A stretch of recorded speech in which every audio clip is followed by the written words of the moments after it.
I've got the information everyone's looking for in the Greater Toronto Area in real estate. That's how to win a bidding war. This is Nicole Forrester, broker with eXp, and for the last 14 years, I've been a full-time real estate broker in the Greater Toronto Area. I've been running and winning bidding wars for my seller clients and my buyer clients. And I'm here to share with the newer agent out there and buyers and sellers some of the tips and tricks from a veteran on how to actually not just show up, but win a bidding war.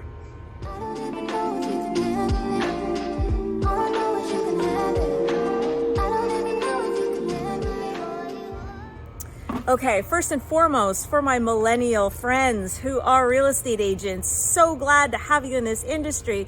You're gonna have to pick up that phone. A text isn't gonna cut it. You gotta call the listing agent first thing when you have interest or a client interested in participating in a bidding war. You call that listing agent. Why? Because it's the human connection, my friends. It's the in between the lines. You call that listing agent to, number one, build rapport so that when they get 40 offers, they know that one is from Nicole. And Nicole called them, and Nicole's been in the business 14 years and has her clients vetted out. And I know her clients are a lovely family who are perfect for the area that your elderly clients are gonna just love. And they also just sold their property, so they're very solid on finance. I've already then just taken and differentiated myself for my clients between 40 different offers. Now I have the listing agent hoping that my client comes in with the best offer. And that's the position strategically you want to be in when you're entering a 40 person, a 20 person, a 10 person, a 3 person, or a 2 person bidding war. Next on the docket is the actual price. Price is king in a bidding war, and make no mistake, no matter how much they like you and want to sell it to you, price is going to win the day.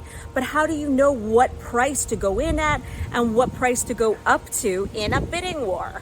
Well, we look at market price, and the market price is what one person is willing to pay at a specific period of time for one specific property. And what we do is, for a bidding war, we're going to look at a comparative market analysis, which is most recent sales in the area of comparable homes. That's going to give us the range for our market price based on most recent comparables. We're going to look at that range, and as an experienced agent, you're going to say, how heated is our market? Should I add another 10 on the top of this range, another 10% to the price, 20%, 50%, based on the heat of the market? So then your clients have an idea of, okay, am I within this range for my pre-approval? Should I go ahead and proceed with an offer? If your pre-approval is within that range, then you absolutely should. And if it is not, then you shouldn't waste anybody's time by putting in that offer. Okay, now, once we've looked at contacting the listing agent and we know what our prices are, what other points are gonna help us tip the scales in our favor? Well, how about deposit? Deposit is generally 5% in the Greater Toronto Area of the purchase price. But many times people have a 20% down payment. They can actually get at 10% liquid to put in if you want, if they know that that's actually a point that will make them look more financially credible. Why is this important? Number one, it's more skin in the game. Having 10% over 5% makes your offer more serious because you've got more skin in the game. Let's take a look at this in realistic terms. As a seller, when we are getting rid of finance clauses, and anytime you have multiple bids over 2 offers, likely your buyer clauses, like a finance clause or an inspection clause, are the first to go. Well, how do we know that it can actually close if we have taken out finance clauses? This is a risk to our sellers. So as a selling agent, we want to know to the best of our ability that the person that we are vetting to buy this property has the credit worthiness and the money to close without that finance clause. How do we do that? It's how they represent. They came to the table with 10% over 5. It means that they're less likely to walk away from a 10% deposit because they can't close than a 5% deposit. It's coming from a place of strength.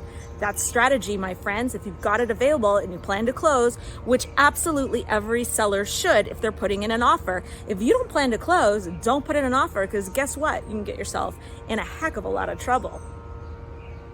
Okay, moving on to removing clauses. When you have more than one offer on the table and a finance clause is being removed, you want to make sure that you've worked closely with your mortgage broker partner to make sure that your clients can actually close on that property. Because guess what? People often think that their pre-approval is based on their credit worthiness and their jobs, and it is. But the other person or thing in the transaction is the property you're buying, and that also needs to be approved by your lender as well.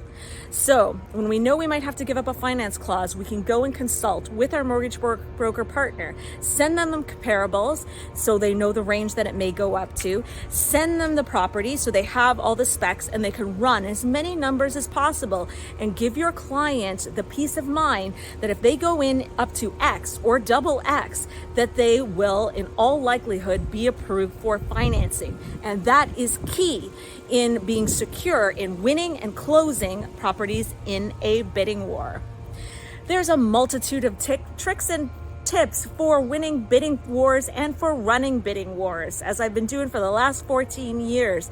If you have interest in either winning a bidding war or creating a bidding war by selling your property in the Greater Toronto area, reach out to me for more of these tips and tricks to ensure your success. 416-909-2389.